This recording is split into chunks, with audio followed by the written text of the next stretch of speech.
ya. Lasuka lahlala eDalane Sports Ground. Kulona lolu stadium siyakulona lePlacidia. La sibizwe iShoba Mdazi Youth Foundation ekuyiyona-ke ehlelele imidlalo esizosiphathela yona ukusuka nokuhlala kusukela namhlanje azobe sikhathela ama-team awu-16 ekuyikona esizowabona ebambana ngey'hluthu phansi eDalane Sports Ground. Imidlalo i-Easter Soccer Tournament ehlelwe iShoba Mdazi Youth Foundation. Silana lesi-IGTV ukuzokuthulela kabanzi kusuka nokuhlala yale midlalo nokuthi ihleleke kanjani, obani abahleli bayo, yini inhloso zabo ngokuthi bahlele le midlalo. Sizolobe sikuphathele nje uhlelo ukuze kuyofika khona futhi ngosikhulu omdlalo esifuna ukuthi izoqala ngosuku lePhasika lwesihlanu. Imidlalo le ezoqhubeka amasonto noma iy'nsuku ezo-3 lapho-ke sesiyobe siba nompetha le-Easter Soccer Tournament ya-2016. Igama labo Simakahle sikuyona i-IGTV, i-TV yasey'ngolweni. Ngicabanga ukuthi emlandweni eyokuqala ngqa le i-TV esiyibukela khoma ithathwa ithebulwa khona ezingulweni. Sisehholo-ke lalo mphakathi elaziwa ngeNdimeni Hall elikeduze kakhulu neJeni kaShoba, engicabanga ukuthi iningi lalabadlali abazobe bebambene ngey'hluthu lapha bafunde khona la eJeni kaShoba. Asiqhubeke nama-interviews. Yenzeka indaba, sanibonani phakathi asezingolweni namaphethelo. Namhlanje sila eNdimeni Hall, sibizwe abafowethu la abazosichazela. Ngiyabona nangemuva kukhona umbhalo obhaliwe, awuthi nje kancane sihlalo sengizwile ukuthi usihlalo lo. Kukhona umbhalo obhaliwe uShoba Mdazi Youth Foundation. Masiphakamisa amehlo nje la eduze kwakho uShoba Mdazi Youth Foundation kukhona, ngicabanga ukuthi ijezi leli bhuti. Ngingakhona ukuveza. Kukhona ijezi engicabanga ukuthi-ke elebhola nayi siyayibona ilogo yeShoba Mdazi Youth Foundation, ujezi number 14. Engicabanga ukuthi-ke abafowethu njengoba bekhona la sinabo bazosichazela kabanzi ukuthi yonke lento esingayo la namhlanje ingane. Igama lami uSimakahle wakaNikwa Isibongo, ngila eNdimeni Hall, ngihamba neShoba Mdazi kwi-IGTV. Mhlawumbe ngiqale ngala ngesandleni sami sokudla ukuthi ngikubingelele kwi-IGTV. Yebo, ngiyaphila mfethu, kunjani? Ngiyabonga kakhulu, ngiyaphila nami. Mhlawumbe siqale nje ngokuthi ubhuti azazise atshela ababukeli emakhaya ukuthi sizokwenzani la namhlanje. Igama umzamo uShongwe Sibongo, njengoba sila sizohlanganisa umphakathi waShoba Mdazi nge-football. Sifuna ukukhulisa ibhola endaweni, sikwazi ukuthi siqhubeke siye phambili nebhola. Into esihlanganisa la as a football ukuthi sikwazi ukuthi ibhola sisela sekhona. Sifuna yonke lento yama-drugs, yonke i-GBV, kuthiwa isho njalo GBV, yes. Sifuna ukuyiqeda yonke lona. Asile kuzophuca ibhola eMdlazi. Yes. But sibonile abantu bebeliphethe ukuthi okay, abalisi la sifuna liye khona. Yeah. Sikhule kunje sesizabona ukuthi okay, asilithathe manje sibuyisele ezandleni zethu, sikwazi ukuthi okay ibhola libe yilento esifuna libe yona.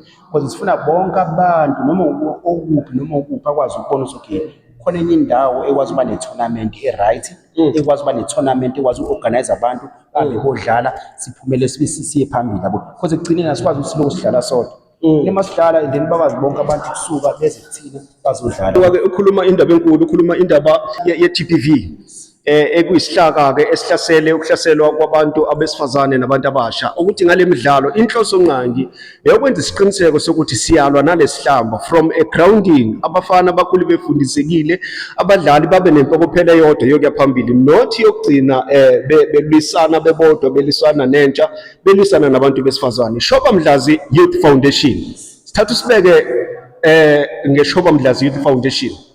No, we just created lokuza i-project lesi-created because inhloso lesinayo ukuthi nekugcineni yithami sisikhulisa ibhola endaweni.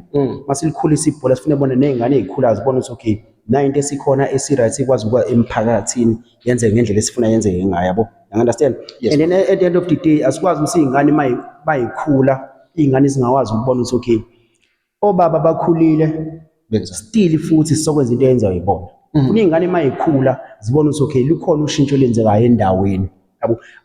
akekho umuntu esizolwa naye, akekho umuntu ethi sizoxabana naye, just kuphela nje into esiyifunayo thina sifuna ibhola emphakathini likhulu, singahlezi sihambe sojabulela ukuthi okay endaweni yokuthi kuyadlalwa thina senzani. Okay, mbukeli lapha ekhaya sisahleli naye uHlongwa.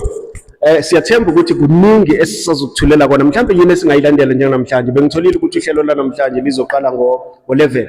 Mhlawumbe uma liqala uhlelo yini esingayilindela mangapha ama-team affiliatile, mhlawumbe kusukela manje singabonana.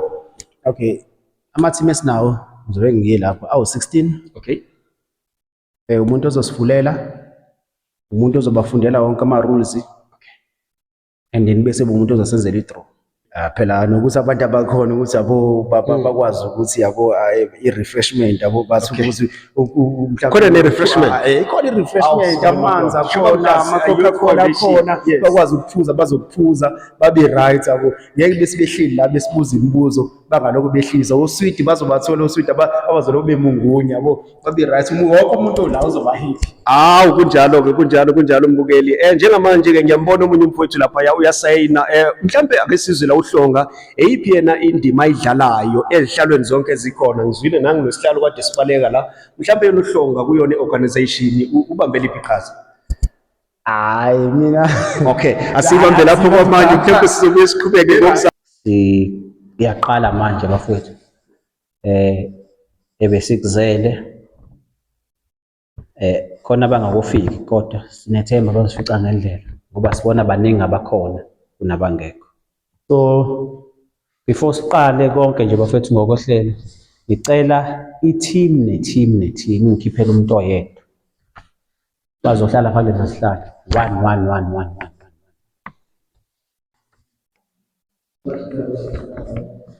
Alright. Ake bafowethu ngoba sikhulele emakhaya sazi ukuthi yonke into iqala ngomthandazo, ngizocela nje siqaleni ngokuthi sithi ukuthandaza kancane. Sizocela ozosikhulekela, sicela sikhulekele futhi.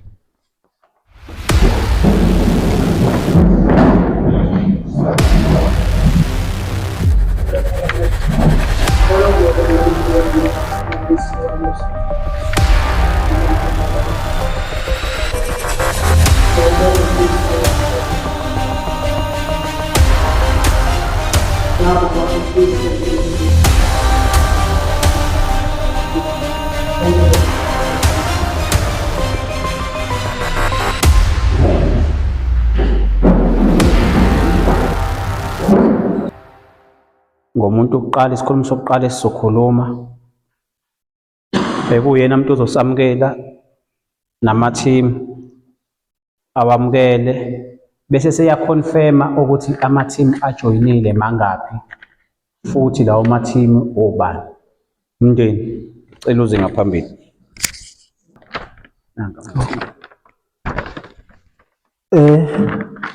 Angilibingelele bafowethu. Igama ngumndeni ngowakacela Sibongo khona la endaweni. Bafowethu engisukuma nakho nje bafowethu, ngiqale ngibonge ama-team ngokuthi asethembe sibuya kwesibili kwi-tournament yaseDakane. Sibanikazi be-tournament ke bafowethu siyabonga kakhulu. Siyanithembisa ukuthi azikho iy'ngqinamba ezizoba khona ngakwelithi iside, konke nje kuzohamba kahle ngohlelo. Ngiphinde ngibonge ke, ngizobonga nabafowethu esinabo kulo caucus yethu yokwenza ilentuzana i-tournament yaseDakane ukuthi kuze kugcine kufike la esikhona njengamanje. Sasiqale sakuyikhuluma engazuthi mhlambe into ezothatha isikhathi eside ukuthi sikwazi nathi ukubungaza into yaseDakane, kodwa ke ngenxa yokuthembana kwethu ngizothini nomdlandla esasinawo ingakho kugcine kula namhlanje kungekhona okokuqala okwesibili. Inhlonipho ke enasinikeza yona bafowethu elabekhona ngephasika edlule, siyacela ukuthi nakule phasika futhi kuphinde kube njalo.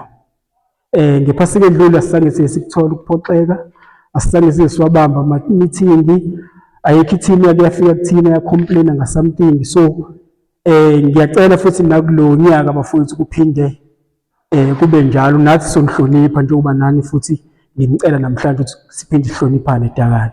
So-ke si-organization yelontuzane yaseDakane ukuthi kukwazi ukuqhubana nelontuzane ne-tournament, siyanamukela bafowethu ngezandla ezimhlophe. So ngizocela ukuthula ama-team esinawo kulontuzane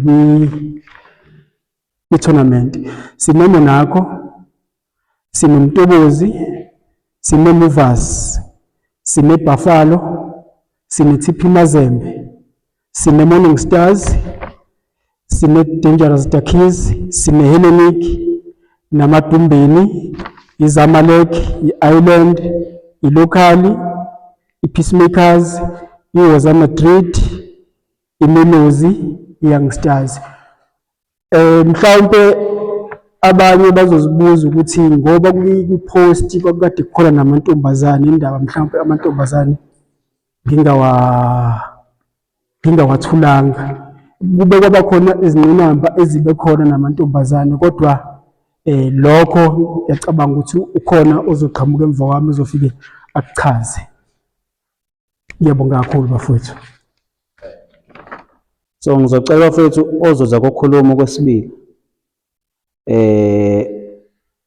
introduction of organizers, naye futhi asamukele ubhuti uSabelo Nyawosi.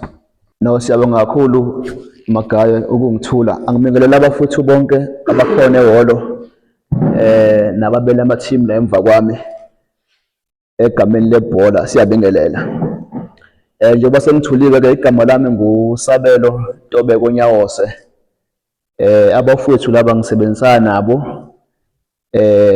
ngu-advisor wabo entweni yonke abayenzayo. So nje beqala beba nale idea, bangiconsult ukuthi no bhuti sicela ukuthi usi-assiste njengomuntu oserana ama-tournament ebhola isikhathi esiningi. Abalandelayo kwibhola bazokwazi ukuthi ama-tournament amaningi ebekade esewema ngoJune nangoDisemba, bekade run umfowethu uManqoba Caluza, bekade ngiyinjini kulowo ma-tournament ebhola.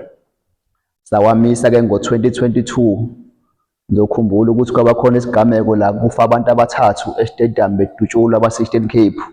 So-ke yaphazamiseka kancane ke-organization yethu yasewema, kodwa-ke ukuze kuqhubeke sathatha ubhuti uMleli waseGlip ukuthi no akathathe over egameni lethu, ngoba thina sisanalefa elincane elingaphezu kwethu kokuthi kufa abantu kwi-tournament yethu. So-ke bangi-approacha ukuthi no, le skill esisisebenzisayo emagrawundini eThekwini okulida ibhola singalithatha kanjani siyilethe endaweni yethu.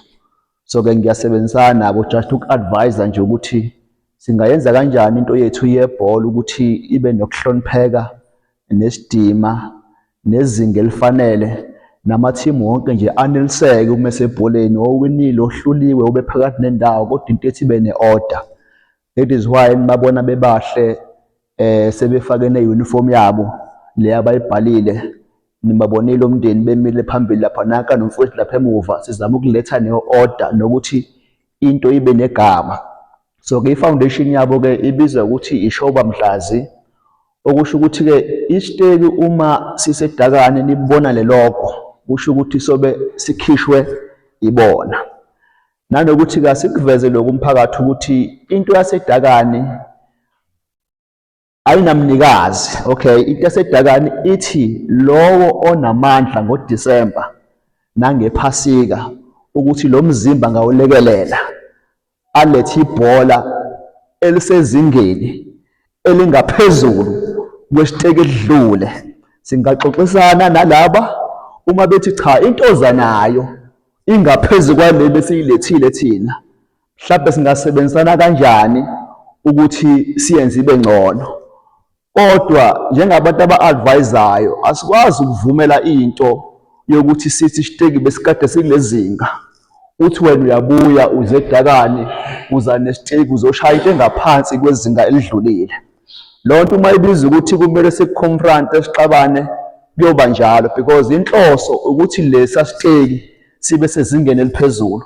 So ke kusho ukuthi ke kule term yephasika leli abafowethu yibo abazobe besiranela le project yasedakani, and si happy njengobhuti abadala nababancane endaweni ukuthi isiteki edlule sephasika elidlule basiphatha kahle ngempumelelo, ajabula amathimu, athokoza amathimu. So ke siyazama ukuthi ke unyaka nonyaka lento siyithuthukise igcine ifike kuyiteki ezifana nakwezinye indawo, ibe namandla, ibe nesidima, iphinde futhi ibe nemali eningi amathimu ahloniphe ahlomule kukho. So ke sizama ukuphusha lokho, kusho ukuthi unyaka nonyaka i-tournament ne-tournament so lokhu sizama ukuthi siloku sifaka si-improve enzele ukuthi nikwazi ukuthi nina njengamathimu namathimu akude ezwe ukuthi no eDakani izinga lebhola lakhona selihlelekile liyakhuphuka unyaka nonyaka. So ke inhloso yanamhlanje ke ukunikeza lo background, siphinde futhi ke sinikeze ithuba lokuthi uzicoshele wena ithimu oyofuna ukuyishaya noma eyokushaya eDakani, ungasho ukuthi omndeni bakucoshela ithimu ethize yakushaya, uzoyicoshela wena namhlanje. So ke inhloso yalokho ilokho nokunikeza nje ama-guidelines nemithetho yokuthi yini elindelekile kunina as amathimu nabaphathi bamathimu, nokuthi nibakhuze kanjani abalandeli benu ukumaintaina i-order nesithunzi eDakani. So ke sizokhava lokho-ke, asiphelele ke siyi-team noma siyikomiti khona ababambekile emisebenzini, kodwa abafowethu laba kade bebila ngaphambili bayingxenye yekomiti, abanye babambekile ematohweni, kodwa bazobe bekhona ngephasika okuyibona abantu abasiranela lo msebenzi ngesidima. So basically sizocosha namhlanje nokunikeza imithetho yokuziphatha and sinikhuthaza ukuthi nibehave niphathe kahle groundini, niphinde futhi nikhuze abalandeli benu ukuze le nto yethu ibe negama elihle nasemphakathini. Ngiyabonga kakhulu Magaya, thank you. Njengoba nibona labafowethu kukhona nabashuthayo by production ebizwa nge-IZ TV. So nabo babafowethu abakhona la endaweni, nabo bafisa ukuthi izinto zala endaweni zithuthuke. Singathi masibona izinto kwezinye izindawo zenzeka zibe right, thina zisihlule la endaweni. Iyona ke into esifuna iyenzeke, ukuthi thina ke sikhethe ukuyenza ngesport. So nawe ungayenza nanoma ingayiphi indlela ukuze kube khona ushintsho endaweni. Sisebancane, igazi lisafresh, lisagijima kugijimeke. Sizofunda ama-rules.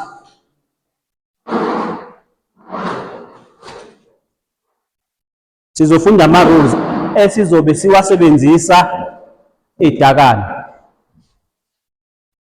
Abafowethu laba bala ngaphambili bamele ama-team baphethe ama-rules nga-2-2-2-2-2. Lona aphethe ewu-2 bafowethu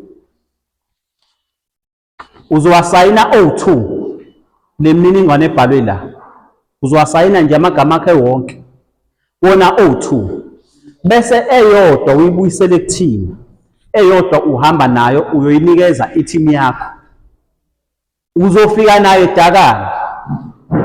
Uma kukhona inkinga onayo sizobheka la kuma-rules ukuthi awuyisayinanga leyo nkinga leyo.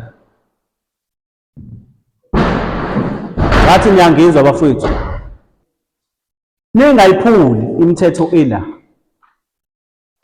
ngoba le mithetho mase uyisayinile asibonisani, sibuyele emthethweni ukuthi okay sawusayina imithetho othize wasayina osibanibani, siyadlula lapha ukuze kube khona i-order kuphela.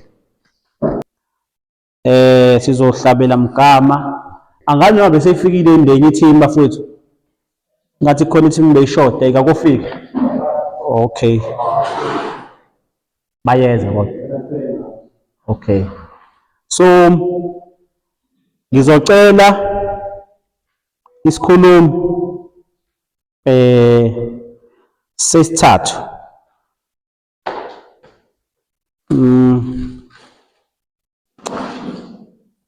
Kuzoba ubhuti uMzamo.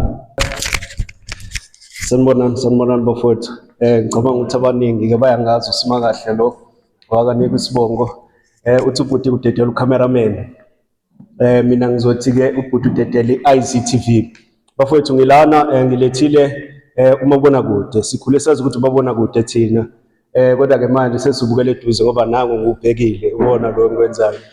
Inhloso kwenkulu kakhulu bafowethu ukusizana nabafowethu okuyibona abahlelile umdlalo ekuyishoba Mdlazi Youth Foundation.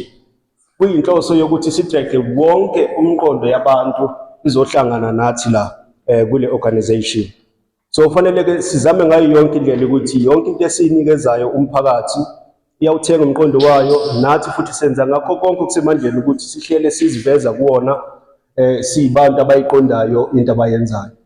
Si-IZTV-ke i-TV le etholakala online, ofanele ukwenze kulula ukuze ukwazi ukuthi uphinde ubuke lolu hlelo esinalo njengamanje. Ukuthi uhambe uye ku-Facebook ulike ipage elizobhalwa uBulaz SC Media. iBulaz SC Media izohlela ikutshela ngaso sonke isikhathi makukhona into eyikhiphile. Le TV izokwenza lonke uhlelo elikhona emphakathini. Uma kuyinto leyo econtributayo ukuletha ushintsho emphakathini, uzoyifonela i-IZ ikubize, ifike izoshutha lowo mcimbi, ufake ezinkundleni zokuxhumana, ubukwe noma ubani. Uma ufuna ukuphasela umngani wakho ongekho la eThekwini, nayo i-draw yahamba kanje, umphasela. Okanye kuye lapha ku-YouTube channel, ufike ubhale u-IZTV, uzoyithola le channel, uklikhe kuyona, usubscribe. Subscribe uzokunikeza futhi na wonke ama-updates angabe akhona ngaphansi kwehlelo i-IZTV. Kulula-ke bafowethu kwami ngoba ngazi lutho ngomdlalo, ngabaphathi, ngabahleli beshoba Mdlazi Foundation. Okwami ukuthi ngithole kunina njengabaphathi bama-team ukuthi nizizwa kanjani ngokuthi kube nabantu emphakathini abanilethela into efana nale. Mhlambe nje mangikhumbula kahle ubhuti engike ngambona mina edlala, ngike ngambona ubhuti edlala ngaphambilini. Mhlambe ukubheka esikhathini esingaphambilini kunalesi sikhathi esikusona njengamanje, nayo ishoba Mdlazi sisilethele ikhaphu. Ngicabanga ukuthi yona ikhaphu leso besidlalela, ngithi kunjalo bahleli. Mhlambe ngezikhathi zakho bhuti kuze kuzoba isikhathi samanje sanamhlanje la khona ishoba Mdlazi esihlanganisile ama-team ewu-16. Kuthini ukuphawula kwakho? Ungathini mhlambe kubona ukudlulisa mhlambe amazwi okubonga noma makukhona okusolayo, ngoba phela kufanele sisole kuze kube kulungu kuya phambili. Mhlambe nje ubhuti aqala asithule asitshele igama le-team alimele bese yaphawula. Ngiyanibingelela ngokukhulu ukuyithoba, ngibingelele nabahleli bale program esingayo yaseDakane. Sibonge ngohlobo lwesimangaliso. Hayi, siyasibonga isikhathi samanje ngendlela ekwenzeka ngayo ngoba ey'khathini zethu hayi yonke into beyilengele wena. Sibonga nje ukuthi bayibonakalisa abafowethu basilethele uhlelo oluyisimangaliso kangaka nangendlela ibhola lethu esibona liphakama ngayo. Siyabonga siyiMonaco FC ukubona lolu hlelo luqhubeka phambili njalo ngalo maqhubeka. Hayi bafethu asishayeleni izandla iMonaco FC. Into ephawulekayo ubhuti ayivezayo ukuthi there is a different from ibhola wadlala yena kuze kuzobela namhlanje. Okusho ukuthi ngalokho abantu kufanele sibabonge kakhulu ishoba Mdlazi Youth Foundation. Nangu ubhuti la ecaleni kwami, futhi ngiyabona la sinokudla, siyaphuza ama-drink, amanzi, sibunga nabo-sweet. Mhlambe ngabe ikhona yini into evelile ukuzoseka le organization mhlambe enjengoxhaso, njenge-sponsor? Ngiyacabanga ukuthi singathanda ukuthi sivele naso. Asikhuluma nje iqiniso, isponsor sinaso.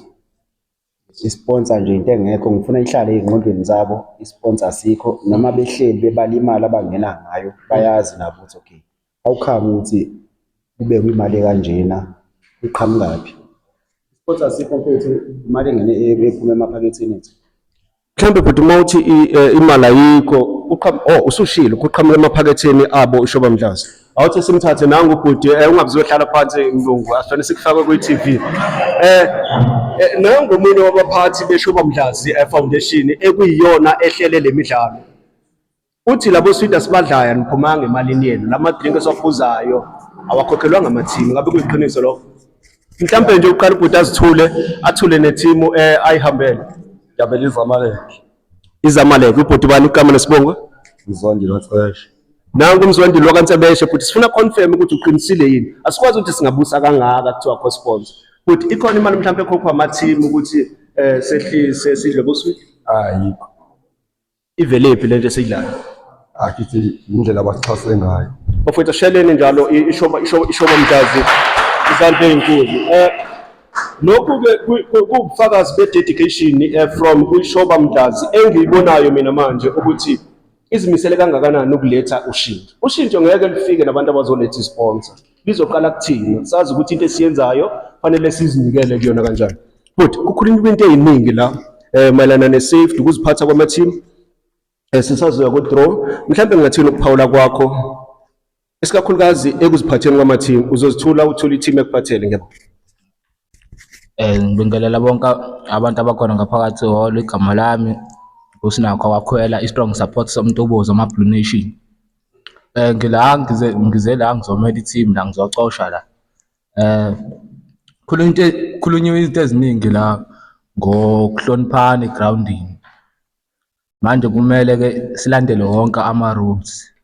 Nanokuthi ke ngiyabonga kakhulu ukuthi sikhushulelwe ibhola lasemphakathini wethu. Ngiyabonga. Uthomeleni ubhuti? Umtobozi FC.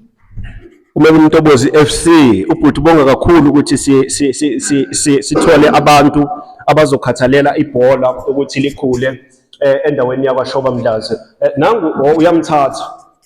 Shoba Mdlazi, izigodi ezimbili lezi engicabanga ukuthi uShoba noMdlazi. Ubhuti mhlawumbe ngabe usuka aphumele iphi team? Mina ngisuka ngale Mdlazi ngibele iMelusi. Usuke eMdlazi umele team. Ikhona team engaphandle mhlawumbe esuka ngale koMdlazi ngale kwaShoba engaphandle nje kwalama awuthi ngisondele kwelo Nduli. Mhlawumbe ubhuti akazithule nje igama nesibongo asho team ayimele asho ukuthi isuka. Anibulisa phakathi eholweni. Igama lami apha David Ngwakhotyiswayo apha Eastern Cape kule ndawo ekuthiwa Nobamba. Ngimele iHellenic FC apha. I-tournament last year besingekho kuyo, but besikhona siyibukela sabona indlela okwenziwe kahle ngayo. Because bekwi-tournament yokuqala nathi besingekho familiar kuyo. So sithe xa sibona phaya kudlalwa sanomdla ukuthi nathi ngathi singakhona le tournament because sibone i-discipline yakhona. So sithi-ke baqhubeke nesecurity sabo sibe tight. Nakho ngingakuthi nje inkosi. uHellenic usuka e-Eastern Cape. Mhlawumbe Hellenic yini usoshilo ukuthi ubone i-discipline oyibonile? Mhlawumbe yini enye ongayisho kwenye team engayona yala endaweni ngale tournament ngabahleli bayo? When manje uthatha nge-tournament because nandihleli ngaphandle as umuntu olandela ibhola not uze uzobukela i-team yakhe because ayingekho i-team yami. Into endingayitsho mna ndithande i-organization kuba beyibambene ngendlela endibone ngayo. Sathe sobheka le final kodwa ke i-final yaba nezinto ezithile-ke kuba ke ibhola libhola ekugcineni, but at the same time into endayibonayo nje yonke into yabanhle engathi cha ingaqhubeka ibe ntle more. Sizoxhasana lapho bethi khona abantu ebabonile abasecurity begqoke amabhilo nami abantu athi bangasuke bekhona because bangayenza into yonke ibe clean ngayo. Sibonge kakhulu kubhuti uHellenic esuka e-Eastern Cape. Uyakuphatha-ke bahleli kakhulu ukuthi kunezinto ezinhle afisayo ukuthi ngaso sonke isikhathi ahlale ezibona ziqhubeka. Bafowethu asingakhohlwa inhloso yokuthi sebe la namhlanje sizokwenza i-draw yeShoba Mdlazi Easter Soccer Tournament. Inhloso nqangi enkulu eyokuthi kusasa sibone le midlalo ithola uxhaso njengoba bethi bakhiphile emaphakethini abo bakwazi ukuthi ba-facilitate yonke lento esibonayo. Mhleli yini le?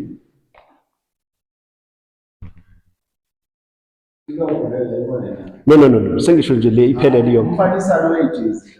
Umfanisano wejezi mhlawumbe ungani uzohlobisa noma khona uzohamba nawo namhlanje mhlawumbe final? Ngizokuphendula ngesonto kuba kumhla ka-5. Right? Ngesonto kuba kumhla ka-5 khona uzohamba nawo. Kuba kumhla ka-5 uzophetha inkomishi yakhe noma medal yakhe lejezi nemali yakhe ehamba nayo. Bafowethu besikwazi sonke lokho singabadlali. Nalo ijezi sihamba nalo mhlaka 5 kube kuyisonto. Kula ma team o16 kukhona oyi1 ozobhekana nale jezi. Lana khona kwenzakalani? Lapho i-commission zokukhona basi ne-commission khona manje iqalamba ifake ngasemaphathaneni ngasemaphathani ukuzibaveze into engikhulume ngayo ukuthi ikhona. Enye yezizathu siyi-TV yasezingulweni esenze sathatha lesi sinqumo sokuthi asize emphakathini, siwubone umphakathi ukuthi uzimisele ngani ukuletha ushintsho, kuwukuthi sibone izinto ezifana nalezi zingene ezingulweni futhi zikhulu. Ushilo omunye wathi sifisa ukuthi ngeminye yeminyaka sibone okungaphezulu kwalokho from la saqala khona. Hayi bambe insizwa kithi, ngiyazizwa noma mhlawumbe uzoyigcina ngokuyibona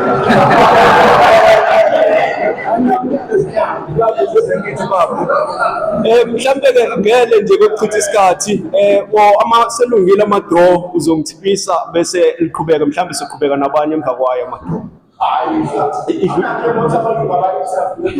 Idlulise ndlule mhlawumbe siyibona kokugcina.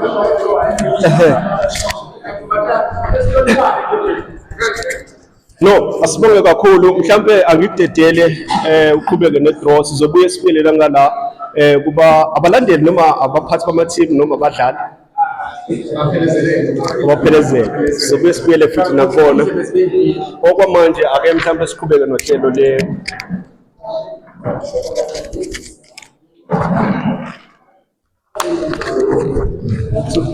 okay.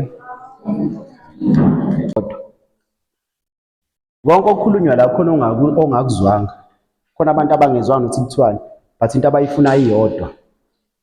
Mina ngifuna ukubona ukuthi ngidlala nobani. Yonke lento ekhulunywa uzothola ukuthi hayi akayilalelanga. Kodwa uyiphethe esandleni. Ekugcineni uzofika lapha egroundini ngihlushwe uwena. Yabona into engisho? Kodwa bengihleli nawe kube soba wena ungihluphayo.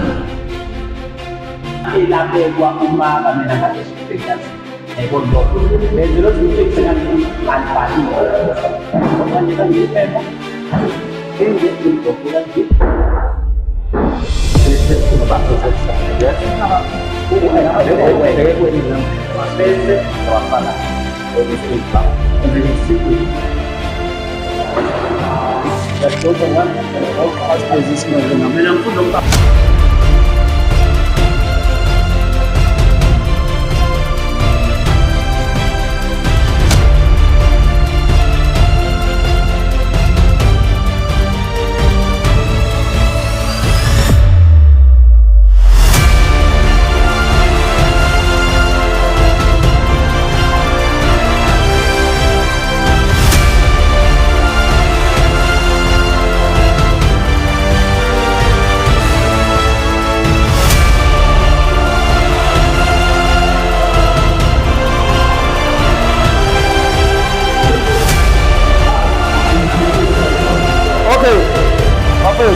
Ngiyacabanga ukuthi sonke nje basilagaze moment.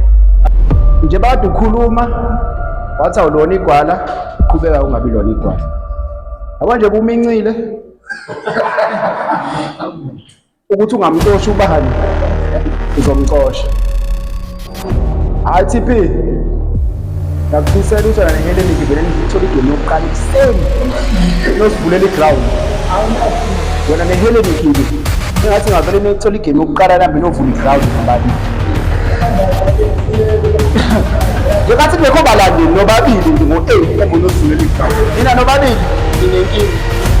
Yabo yilo engifisa abafethu. Yona le moment bafethu bambezeli.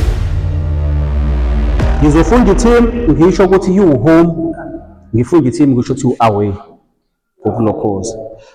Game number 1 ngomhla ka3 game yokuqala eMovas you home versus eMonaco you away.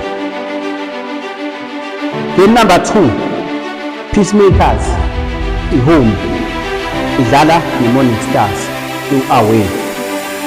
Game number 3 Young Stars you home idlala ne-Local FC you away.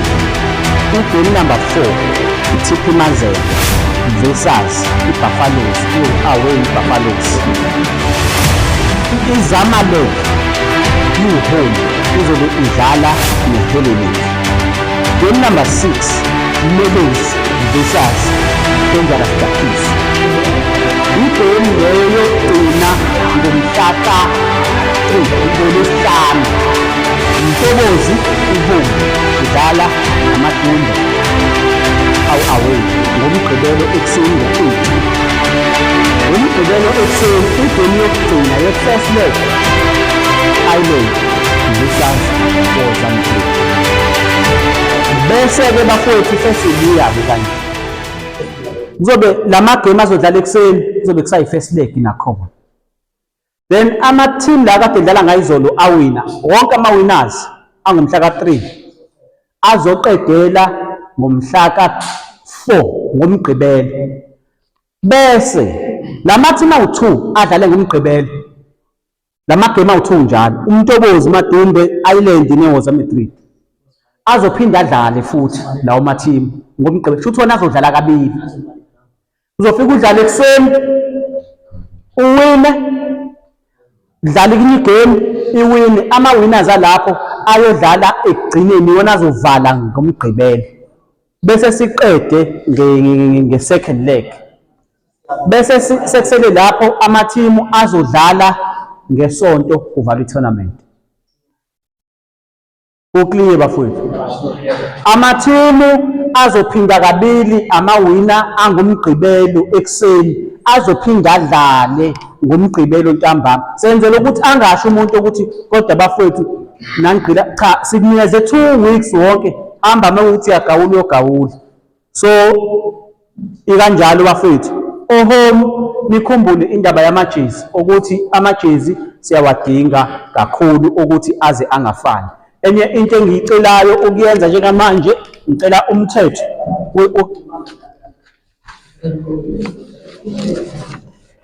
isayiniwa yonke le mthetho.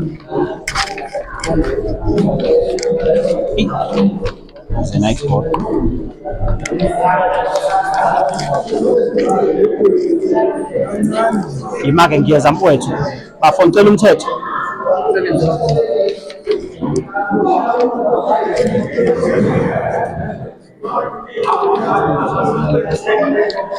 Top 7 nje yinhle yanamhlanje. Mhlambe nje sisekhona si-IZ TV. Siyabonga kakhulu kwishoba Mdlazi Youth Foundation ngokusithulela iproject yanamhlanje.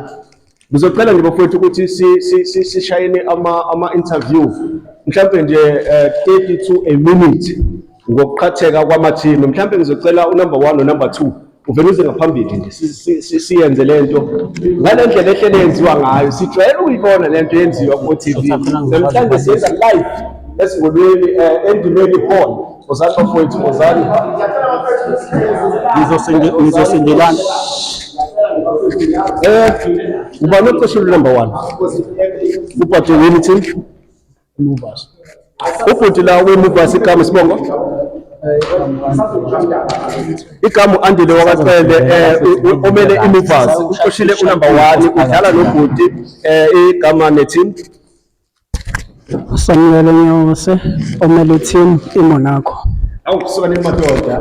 iMonaco ne-Movers bona bazosivulela Sizosendelana. ngomhla ka-3 bebe kuloStars ekuseni bafowethu. Nayi le ndebe sibambene nayo sibhekene nayo. Mhlawumbe bafowethu uthini ukuphawula kwakho? Uyayazi le team usuke wayidlala nayo usuke wayibukela uthini ayilindeleni kulokhu? Okay. Njengoba sengishilo ukuthi igama uAndile wakacela umfana zonke uMaracela kasi wonke umuntu uyamazi Imake ngisabheka. engakusho i-opponent engibhekana nayo Uma selishiya kanje imithetho. engicabanga ukuthi le draw ungayifunga ukuthi yenziwe ngamabomu uphinde amshaye nini Hayiwe. ngoDisemba siye sahlangana nawo le team so angizokhipha okuningi ukuthi abalindeleni ngoba noma bafuna afike induku emqubeni yabo. Siyakithi nginqamule uthi impinde amshaya uthi ngoDisemba isike yahlangana mfowethu kwenzakaleni ngoDisemba mhlawumbe thina besingekho abo satisfact. Ngosamukelo Nyawo, ngiyathanda ukuthi ngiphinde ngibonge futhi leli thuba, ngaphinde futhi ngahlangana nalezi nsizwa lezi. Hayi egrawundini impela ayabambana ngonothi zafika emaphenathini ngabagoba upondo.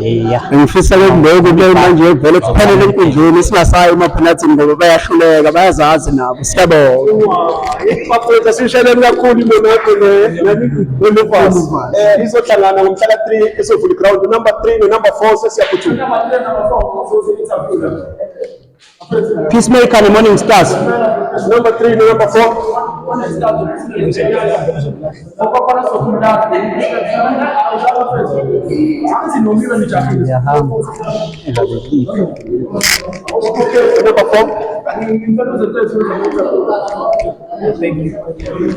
Mhlawumbe sibingelele draw number 4 no number 3 kuba location number 3 uPombo. Mhlawumbe nje bhuti awusithatha usibeke igama isibongo igama leteam. Uma ngathatha lileke umbingeni wanyawuse la eMgazi team engikuyona iPeacemakers ngifuna ukuthi ngivele kwenzeke into engiyifisa ngokwami ukuthi uma ngithola i-team ethanda ukuba tough ukuze ngazi ukuthi ngizokwenza kanjani njengamanje kakhulu ukuthi Morning Stars yangane ngapesha ngiyayazela ngiyibona ngaze ngiqondane nawo ngiyoqala ngithi ngiqondane nawo kodwa ngisithemba lokuthi ngizodlula ngiyayazi Athe yini igama leteam Peacemakers Peacemakers ithi yodlula ngamalengiso lapha yakumfowethu ibambe futhi ngokuthi uzoyigcina la kwi-draw angeke uphinde uyithole kuthini ukuphawula kwakho igama isibongo igama leteam. Umkhuseli wakwasele lapha ngaphesheya Eastern Cape hayi Peacemakers ndiyayazi ukuthi hayi ikhona yona knockout here so azazi ukungizela kanjani nani na ezathulanga bonke abantu bathathelene uzoyenza usho ukuthi manje usuyibamba ngokugcina manje zipheli bafowethu kasibonge uzola kanjani bro uyayamlela ihambe kahle hayi ngithanda kakhulu ufuna udlale ngesinele asingakhohlwa-ke lapha esingolweni kwi-ICTV ukuthi into enkulu ukuletha injabulo ukuletha isiqiniseko sokuthi zonke izinto ezenzeka emphakathini zenzeka ngenhloso zenzeka ngeqiniso zenzeka ngokuthembeka. Ngicela udraw number 5 and 6 Stars local nazi-ke iy'nsizwa ezingasababi bese vele seziphuthile kodwa siqale number 6 igama isibongo igama lethi Nabo Nyawo Committee ake ngiphisa ngalo manje le phepha igama lethi Local FC. igama lethi Local FC hayi bafowethu phambili uShoba Mdlazini Foundation lento hayi uzoyibamba phela sona umasipala thina ngathi umasipala wenu uhluleka ukulonda so ngicela ungishele lapho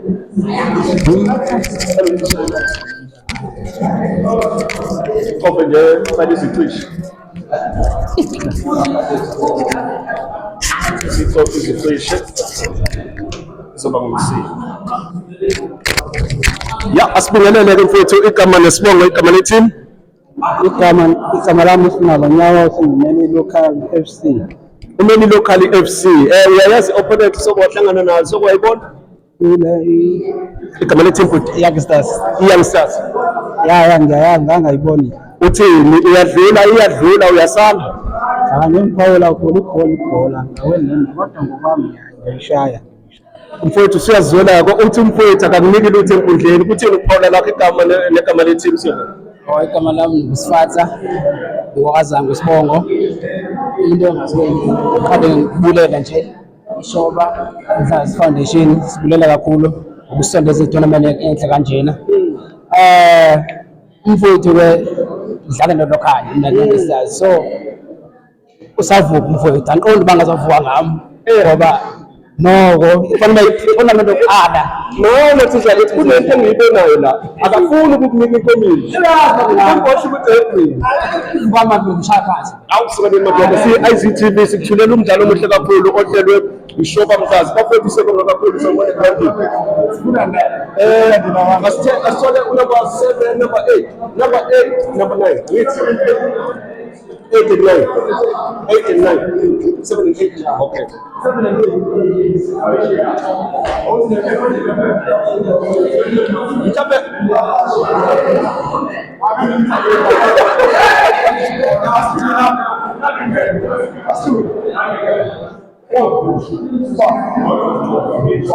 Tipping.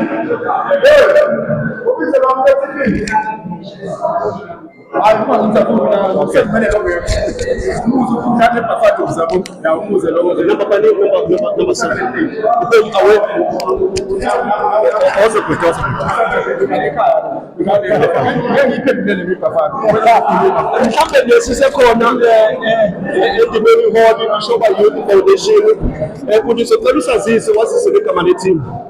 Igama leteam iTP Mazembe. Iphethe igama isibongo. Igama lami ngumila Makambushi Strong. Igama leteam TP Mazembe. TP Mazembe. Futhi siyathola la ukuthi uqoshile wena uqoshile iBuffalo. Mhlawumbe iBuffalo uyayazi soko wahlangana nayo soko wayibona silindeleni ngomhla ka3. Hayi ngicabanga ukuthi ngizolindela ibhola elikhulu kakhulu. Game number 4. Game number 4 phakathi kweBuffalo neTP Mazembe. Ukuthi awuyibone edlala iTP Mazembe. Hayi bisabi. Phakamise mfowethu mhlawumbe uzoyiphakamisela okugcina namhlanje. Siyabonga kakhulu siyabonga. Abantu hayi. Kakhulu futhi sokubuka ngomhla ka3 egaming. Ngiyabonga kakhulu sokubuka mhla ka3 egaming. Sobonana naye Buffalo sesihlangane la. Sesihlangana. Siyabonga kakhulu TP Mazembe. Ake singabanye bathi bafuna ukuzwa nabo. Sebefike.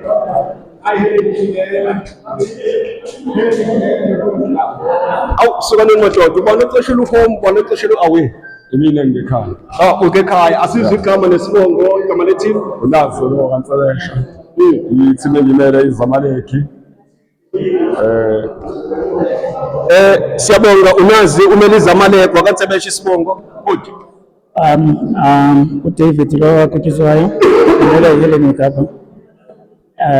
Andibelaqala udibana le ndoda weso uzafuna nizama ukuyifunda usuke emva imise kanjani. Kodwa hayi Philip. Awu sukani madoda iHellenic neZamaleki uthi umfowethu ifikile ekugcineni mhlambe nje mfowethu lapha yana uthi uyaqala ukuhlangana nawe uyamazi wena soko wayibona imidlalo yakho.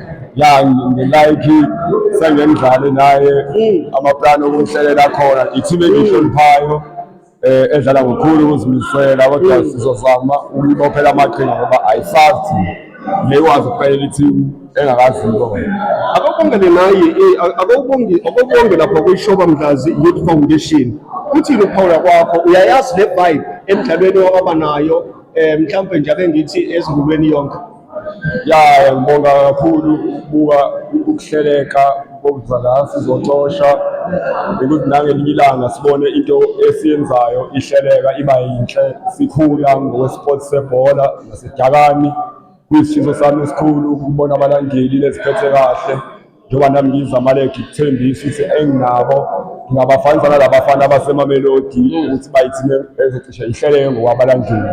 Awu sukani madoda asibonge kakhulu futhi sihlangene nenkundleni ngalela la.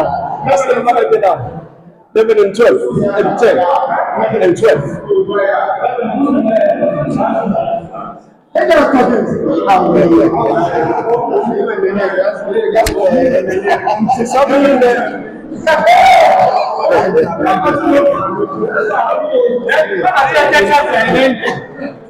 Awu sukani madoda baqala kahle labafowethu baqala ngokubambana ithambo okutshengisa ukuthi bayasho ukuthi ke umdlalo wesihle lo ake sithole oqoshile uhomu oqoshile uhomu. Asizwe igama nesibongo igama leteam. Ulokulima uyazinyawoze ngimele iMelusi. Uyazi Nyawose umele iMelusi FC. Melusi udlala nani uXosheni namhlanje? Angixoshile Teacher's Stakis. Teacher's Stakis. Uyayazi soko wayibuka? Angiyazi. Uzoyishaya? Hayi sophela kuleke kuba sicela ukudlala ayisha. Kahle nakhona la impinda mshaya nayo le. Kodwa sibingelele igama ithi uSimakahlo kaNikwe iTV ICTV sawubona. Siyabonga kubantu bonke. Igama Anele Doke from Ebizana eGreenville. All the way from Bizana? Yes. We represent Dangerous Stakis. Dangerous Stakis. eBizana apha nje eGreenville. So utheke kule nyaka kule Easter uzodlala eDakar. Mhlawumbe bawukhona kwi-tournament eShulu no bengingekho kuleka December ezinye previous tournament bakhona boba khona. Mhlawumbe ulindele namhlanje sengizothi kwayishale insizwe yayiphinda hayi igame yethu nelo khonsana nemelosi igame overibona ba lena imesh yemba ayibe mnandi ngibone ukuthi imkale ngokubambana amathambo and futhi ke I can promise nje ababukeli uba izoshuba igame izoshuba and futhi ke bathembise nakuba it won't be great. Nangu mhleli usesimele la wesho kaMdazi Foundation mhlawumbe ufuna ukufaka abanye okanye ukhona inkulumo nayo bafowethu sibonge kakhulu sihlangane negroundini ngalila la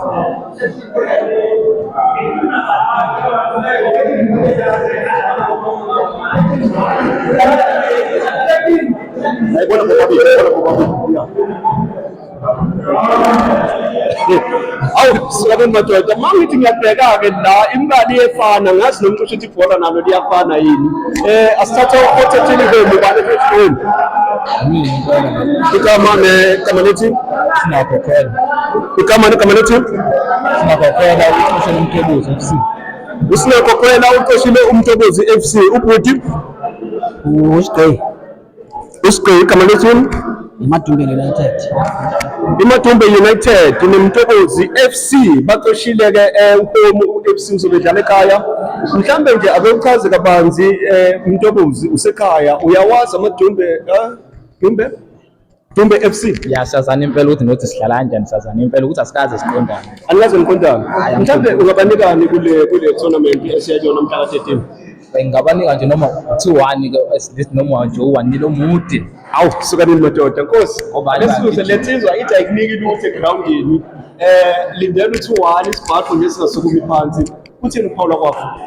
Hayi ke kuba vele xa usuka kulo nje tournament usuke uzinikeza kuyithatha yena enhlizweni yakho yaba nomthana nawo training uyazazi Hayi.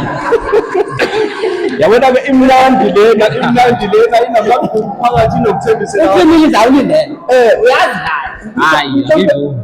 Ukuthi uyaphika sizoyiyekela elinye ilanga nasegroundini IZTV izobe ikhona mhlawumbe sizoyiqhuba khona mhlawumbe sizwe yakithi ake usithathe usibeke nangu umuntu ulalele lapha ekhaya uyafisa ukuthi le midlalo ikhulu uthini ukuphawula kwakho uthini kuyena nayo shoba Mdlazi Youth Foundation ithi ivulele izandla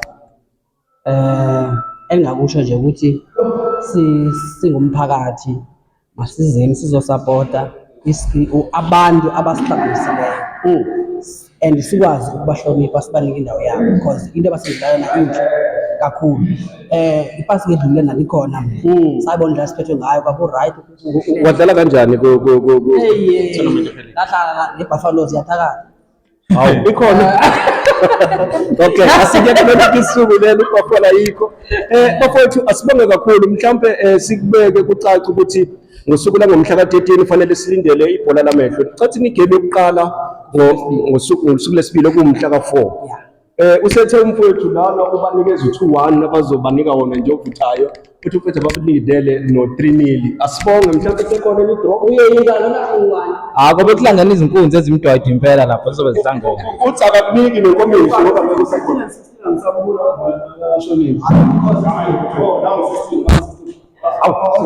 basuke 16 simfake ku-TV mhlawumbe mfowethu nje i-opponent yakho isibalekile iyona le isekhona kusho ukuthi iqashile iyakusaba igama lethi Woza Madrid Spanish futhi igama lethi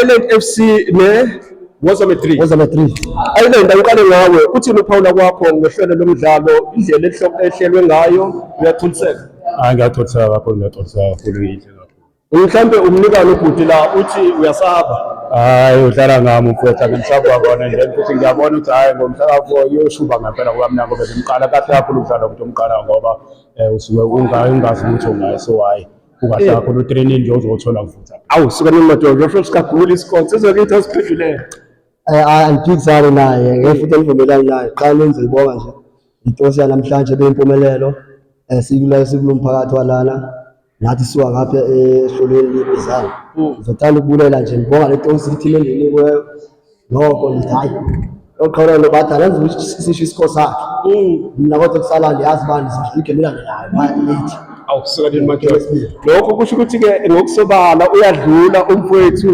kulo mdlalo. Bafowethu ngiyabonga kakhulu ngokubambisana neShoba Mdlazi Youth Foundation. Okwami kuzophela la, mhlawumpe nje sizonikeza usihlalo organizer mhlawumpe naye asivalele ngokwakhe. Mhlonishwa, ngiyabonga. Ngibonge bafethu, ngibona bonke abafethu bafike bazosupport i-tournament ngendlela enze ngakhona, because inhloso yethu ekugcineni sifuna ukukhulisa ibhola, likhulu ibhola, kade sikhula silibuka indlela ebelidlalwa ngakhona. Bonke abantu bebeliphethe sabona ukuthi okay abakwazi ukulithatha balise la sifuna khona. The more sikhula sisale iy'ngane zethu azikwazi ukuthi ziphinde ziyodlala lento ebekade idlalwa. Kufanele zithi uma yikhula iy'ngane zibone ukuthi okay sesikwazile ukuthi siyinyuse lento, njengoba babona abafethu behleli la bathatha isikhathi sabo bazohlala la, because they know ukuthi okay bake bafika babone ukuthi kwenzakalani. Njengoba sesikwazile ukuyenza i-project yethu ngendlela esenza ngayo noma ingakakhuli, yize sisazama ukuthi siyikhulise ngendlela esifuna ukuyikhulisa ngayo and izofika la sifuna iye khona. Ngicela nje ukuthi abafethu sibonga kakhulu uxhaso labo, bangapheli amandla, baqhubeke basixhase. Njengoba siyenzile i-tournament, hayi ukuthi khona umuntu esizolwa naye kuphela nje, sifuna ukukhulisa ibhola ngendlela e-right yabo. Baqhubeka abafethu badlale ibhola. Akukho okutheni esikudinga kubona ukuthi nje bazodlala ibhola siqhubeke kube mnandi sibe happy. Bafethu ngibonga kakhulu support yenu, isikhathi niyasazi. Lasuka lahlala Shoba Mdlazi Youth Foundation na Shoba Mdlazi Youth Foundation. Lapho emakhaya mbukeli usabukele kusewuyena kusimakahle lona sila endimeni hall kaShoba, silethwe iyona iShoba Mdlazi Youth Foundation ekuyiyona ebize le midlalo nesithembisayo umfowethu Ndiyobeshe ethi trust the idea for the change.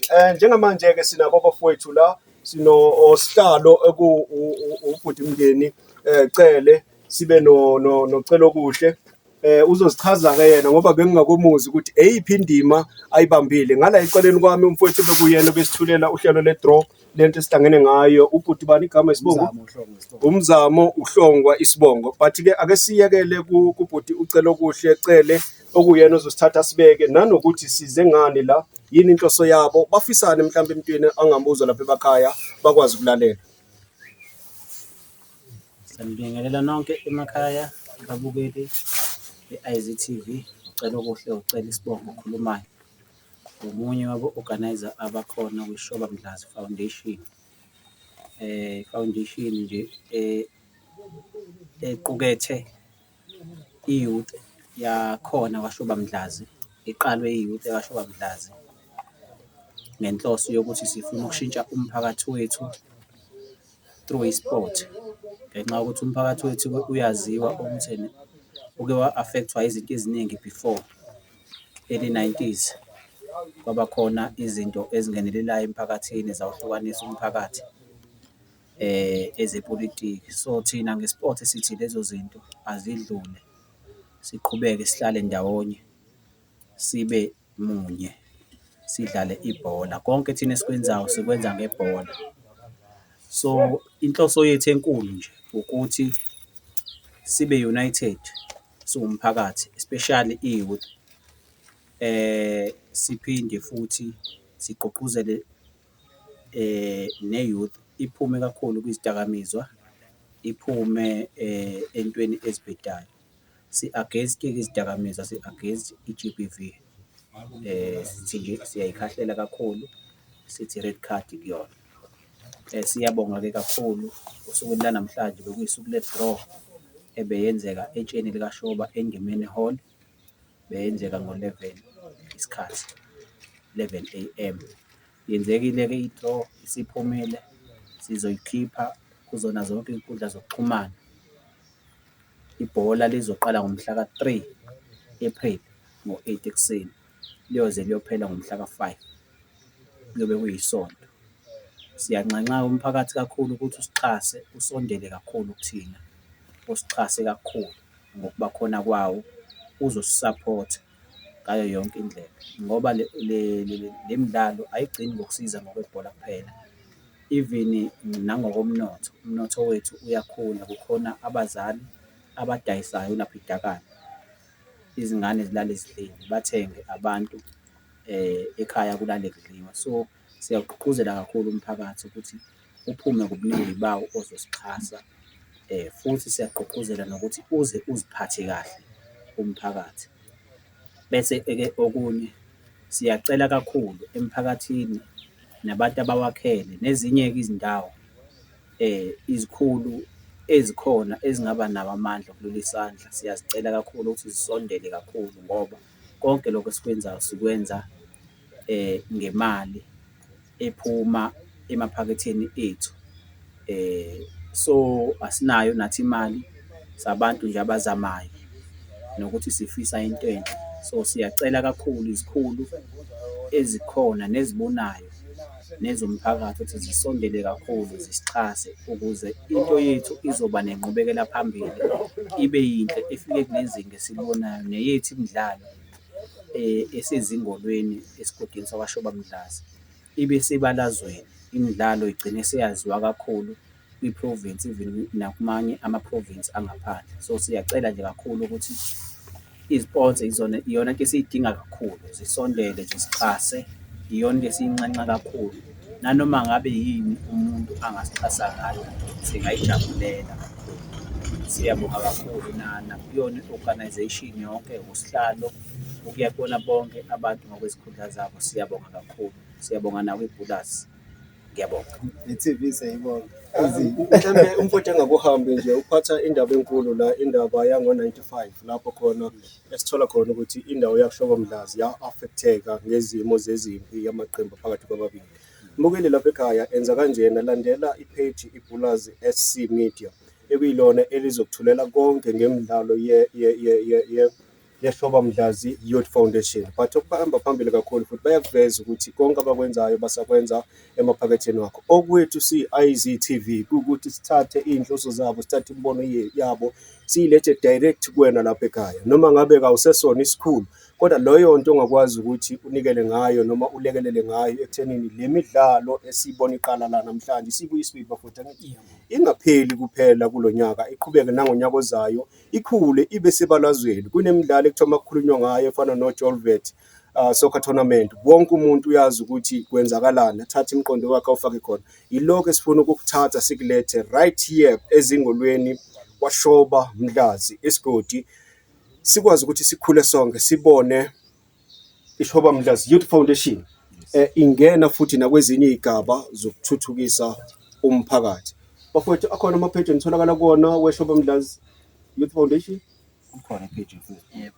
Kukhona Facebook siShoba Mdlazi Youth Foundation. Sisatholakala kuyona kuphela okwamanje, but namanye ama-page azoba khona ngokuqhubeka kwesikhathi. iShoba Mdlazi Youth Foundation ku-Facebook okwamanje, sisazowa-develop amanye ama-page ngokusho kwabahleli bomcimbi. Bafowethu, ngoba nayo ayizikhona izoloku isithulela konke, ake sithi sizohlanganani ngomhla ka-3 na mhlawumbe usihlalo nje uthi 1 2 3 sihlalo. Anginibingelele babukeli emakhaya. Igama ngumndeni ngokwacela Sibongo. Ngikhulele khona nje la kuShoba Mdlazi, ngibile ingane ngaze ngafika kulesi sigabeni kusona manje. Ngizocela ukugcizelela kulokhu okushiwo umfowethu uCello ukuthi inhloso yethu yale organization ukuthi sikhulise kahle kahle abantwana noma izingane ezincane, mhlambe nabangenile kwizidakamizwa noma nabangenile kulo lonke uhlobo lento engabadidisa umqondo, ukuthi thina Shoba Mdlazi Youth Foundation sifuna ukukhipha lo mqondo wezidakamizwa, sifuna ukukhipha lo mqondo walezi zinto lezi ezingenile kubona emqondweni ngesport.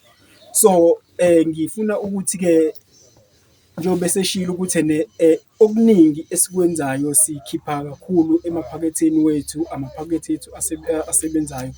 Nami ngizogcizelela kuloko ukuthi mengicela noma esihlobo ngize ngikhethe umuntu noma ngabe umuphi umuntu ofisayo naye ukuthi alekelele, angalekelela noma ingayiphi indlela, lokho sizokwamukela. Even ishumi lizowenza umehluko kuthina ukuze sikwazi ukuthi siqhubeke siye phambili because lokhu esikwenza namhlanje asifisi ukuthi kusasa kuphele, sifuna ukuthi kuqhubeke unyaka nonyaka njalo kube khona. Umfowethu ushilo wathi akhona ama-tournament akhona ngaphezulu walinganisa ngoJolvet.